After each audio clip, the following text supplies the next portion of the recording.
today, how does one understand this complexity of the inner and the outer, and this struggle of, I'm that, I'm not that, I'm this, and all of these contradictions within the self? What does that look like, and what are some of what's the tragedy of that story?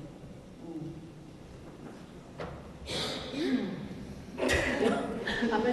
can start, Slay. I think it's just feeling different, and that it's not okay to feel different.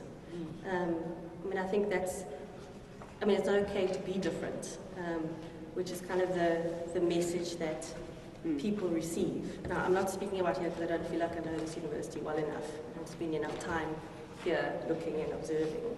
But certainly from other experiences, just it's very obvious when you're not the same as other people, and it becomes very quickly, I think, about culture, differences in culture, the way you. If I think about my husband is white, and we had to go through quite a process to understand in our relationship our very different cultures, which was very much, the differences were a lot around culture and personality for us, but then outside it became a race issue when we started interacting with other people, and it requires a deep sensitivity and awareness to very subtle racism, very subtle things that people say, do, that just degrade you and make you feel completely humiliated. And most of the time people aren't even aware that they're doing it. And it requires this kind of conversation, helping people to become aware that that's what's happening. But it's very hard to say when they feel like they're being well-intentioned. Just one example, like with my husband, I just got sick of interacting with white people, and they would be a little bit fascinated with me because I was often the only non-white person in a white space, and want to come and introduce themselves, and then realize, I can speak nicely, so okay, maybe it's like a check, we can carry on a conversation. Then they hear, I went to a good school, okay, tick. I've studied, I've got a degree, and it's almost like I had to pass a few tests before they would listen to me. And sometimes they wouldn't just listen to me, just listen to that image of what they thought that was closest to what they could identify with all the white aspects of me, which makes you feel, again, completely excluded, because they're not just accepting me for all of that. And helping, needing my husband to be able to identify that in certain situations, because I would just leave angry in some of those situations. And I think a lot of people, I'm, in my 40s, I can make sense of a lot of it now. But for a young person, I studied very young, became a psychologist very young, to have to grapple with all of that when you're actually still in your youth, it's very hard, and not to have anyone to talk to. As I said, I had the secretary, thank goodness. I couldn't talk to any other psychologist because no one got what I was saying. But to find, and that's why, students who go to schools, the same people click together. And until you create spaces for those conversations to happen, it's going to continue like that. One of the things my husband did at his high school as a teacher, principal, but he started these rainbow camps, which took groups of each race, literally, away to talk through the stuff.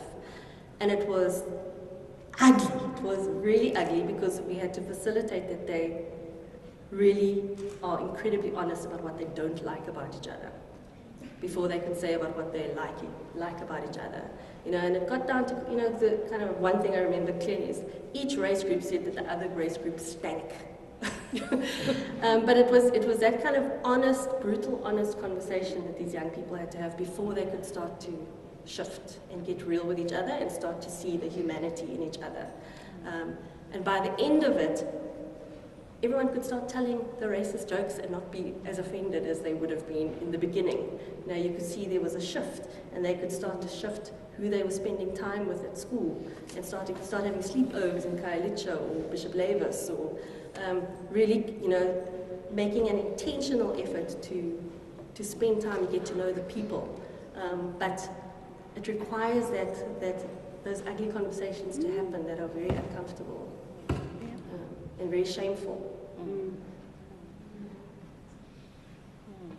I think it requires people to, you know, all the stuff that you say behind people's back to your children,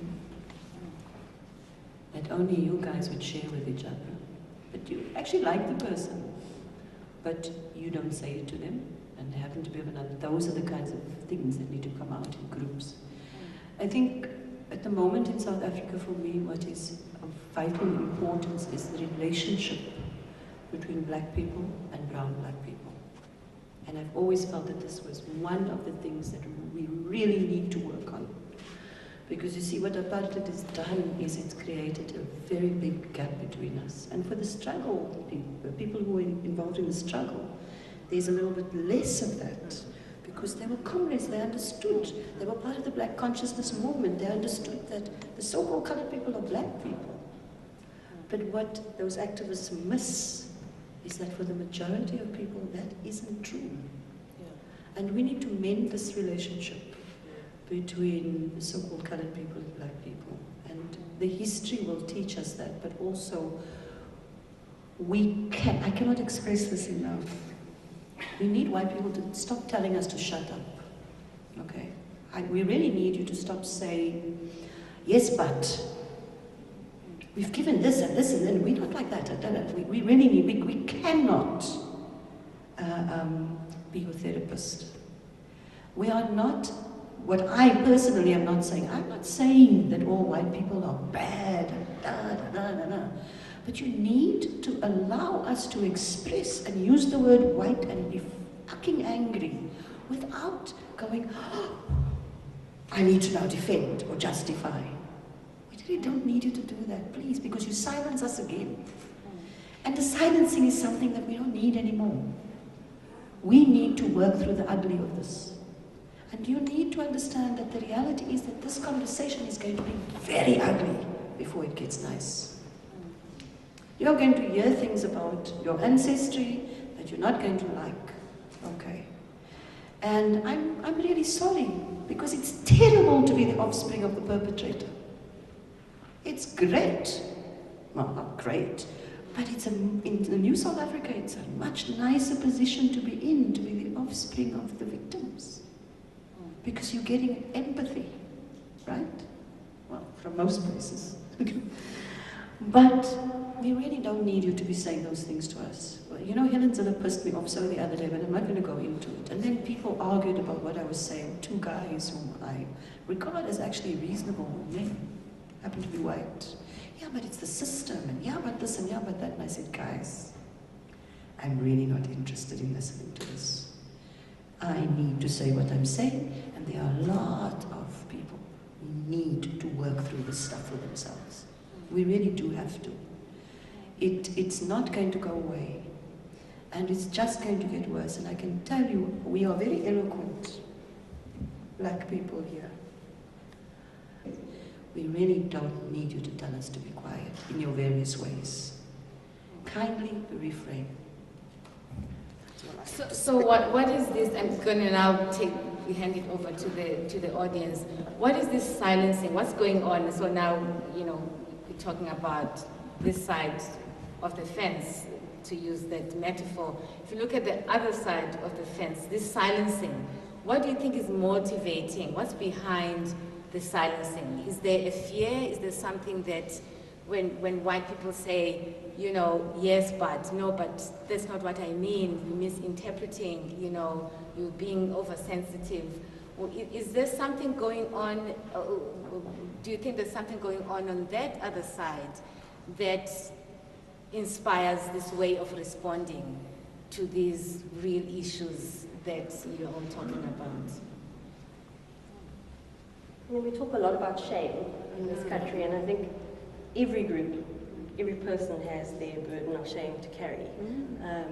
So I can't speak for white shame, but I think also part of what might silence colored people in taking that step is also because of where we were positioned, that we were shamed, we were not quite white, but shamefully we were told we were a little bit better than the black and it's a shameful place to be. And you know, if I think of some of the family and friends and how we dealt with it, and some people still in the communities where I work, where they are very racist. I know they have nothing to do with that black man, or it's very overt and just accepted.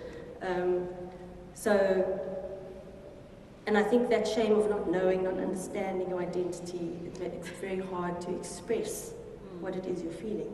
And as has been said, it's a lot to work through. Yeah. And you don't always have the language. But it's also that thing, Lane, about, I think in the shame, one also realizes that in the process of getting where you are and moving forward, you are taking on the dominant discourse. Yes. And you've now got to live with that dominant discourse within a period of time, 8 hours. And then you can leave the dominant discourse and go and do something else. And for me, it's always been about taking on that dominant discourse. Because I'm aware I'm taking it on, but I also know why I need to take it on, because I need to survive in a particular space. So I've got to take the discourse. But the shame for me, personally, is dropping off that dominant discourse when I get to East River where I live. Because now I take on my discourse, if you know what I mean. Now I'm someone else. But in order to survive, I had to take on the dominant discourse. And that for me is a shameful thing. And how, I mean, it seems that the shame is always projected on the other. That's why there's often no sense of connecting. There's just this projection of the shame because it's so difficult to deal with. And just the realization that this problem, this a lot to work through.